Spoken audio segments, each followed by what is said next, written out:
Hi, and welcome to Hoffman's Hot Seat. I'm Tom Hoffman with 121 Media, and I'm coming to you from PegaWORLD 2013 here in Orlando. And I'm joined today by Steve Kraus, Senior Director of Product Marketing at Pegasystems. And today, Steve and I will be talking about some of the different themes that have been coming out of the conference. And Steve, so great to see you again. Great to see you, Tom. Thanks for having me. Thanks for being here. So, Steve, one of the things that a lot of people have been talking about, Pega executives and customers as well, is this need for companies to become a lot more agile and flexible in how they work with customers and provide products and solutions to customers as well. Can you talk a little bit about some of the challenges that you see companies facing when it comes to trying to become more agile? What are the barriers that are in place? Yeah, it's a great question. I think a lot of the agility has been, demand for agility has been caused by the fact, with new channels like social, with new devices like mobile, and then actually, as we heard today from Bank of America, they said in the banking industry, in this year alone, there'll be 2,000 new regulations that they have to deal with, and this was in their mortgage business. So yeah. I think some of the challenges companies are facing is first, the traditional way where a business person writes a spec, tosses it over to the wall to their IT partner and says, please build me this. IT goes away and builds something and comes back 6-9 months later and says, here's what you wanted, and the business says, not quite right, it just won't work anymore. So it has to be a far more collaborative environment, a far more agile environment, both from a approach and a culture, as well as the technology underneath the covers that says, look, you're not going to write code anymore, you're not going to customize, you're going to sit with IT and the business together, you're going to collaborate, you're going to say, this is what I want. Your technology partners are going to come back that day or the next day and says, look, we think this is what you want. Is it? And then you agree, you implement it, you move on, and you continuously iterate on Right, that. Yeah, that's a good point.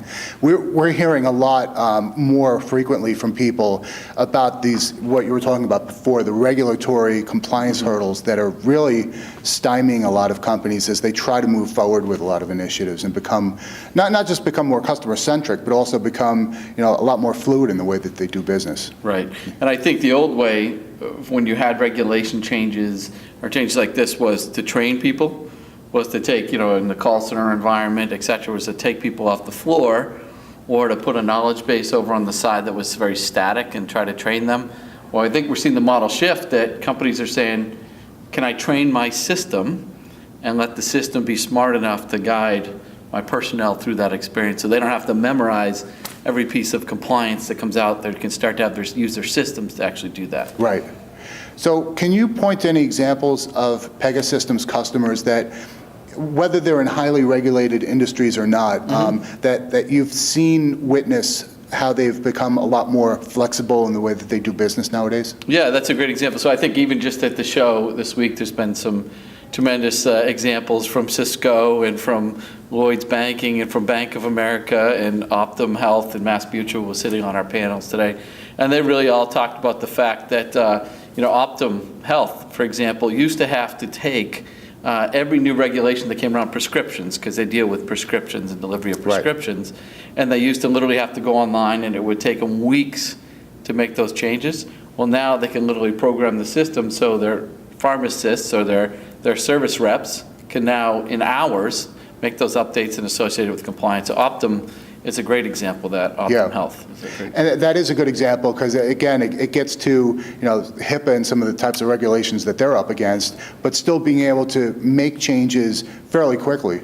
Yeah, and that's a great one. And healthcare is a good example. Banking is a good example. And even in a lot of the government space, the public sector spaces that we're seeing is those regulations are coming out so fast and those mandates are coming out so fast that folks like Kaiser that were here and talking today, or folks in the comms industry like Verizon and Everything Everywhere over in Europe, we're talking about that exact problem. Is not only do they have to do it from a compliance perspective, but also they need to adapt to what their customer demands are so they can start to recommend the right products, making sure they're doing the right service, and then ultimately even issue the right products once they've made a sale or an offer that they actually ship what they said they were going to ship and onboard people.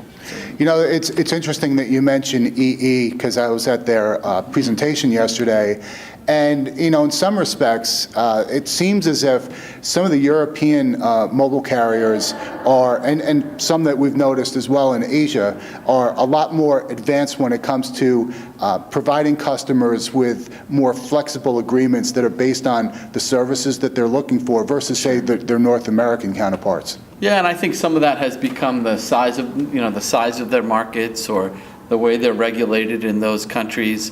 But we're seeing a lot more of that agility folks are adopting even in the States. Companies like Comcast, Cox Communications, DirecTV, and Verizon have all come to Pega with that exact challenge: is how do I be more responsive? And let's face it, in the old world where I'd offer somebody 1,000 more minutes to retain them as my customer, that doesn't really work anymore. It's got to be about, I see how your family uses this, I see what devices you use, I see how much data you use, I see when your plan's expiring. Here's the right plan for you and your family, and here's why it's going to benefit you, and here's why it's going to benefit us as an organization. There was another case study that was given today by RBS Citizens Bank. Yes. And they were talking about trying to gain a 360-degree view of each customer through various channels. Yeah. And, from your perspective, what are some ways in which technology can be applied to help companies and agents be able to get that kind of view, since data is often siloed between different channels and functions? Yeah, so I think you phrased it correctly. Is the first thing everyone used to worry about was consolidating data. And what happened was people would take a lot of time, a lot of effort, a lot of money, and consolidate data, and then guess what happened? You would have better data, and you'd throw it all at your people and say, you pick out which piece of data you might need for that specific call or that specific marketing offer.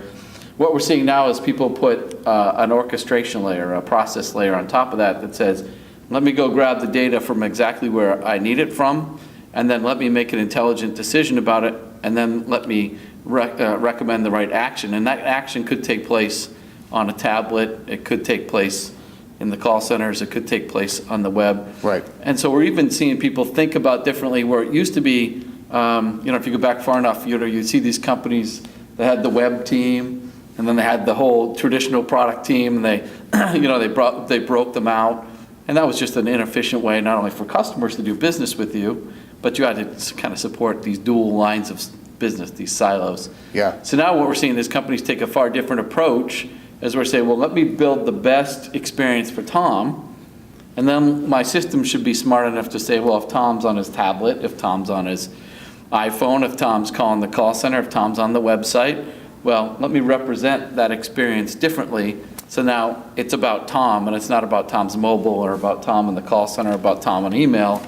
It's about the best way to service Tom. Yeah, and it's an interesting point that you raised too, in that the systems have evolved to the point where they can help companies make those changes in the customer experience on the fly. Yes. Without having to, for say, marketing or contact center associates to be able to try to figure that out themselves.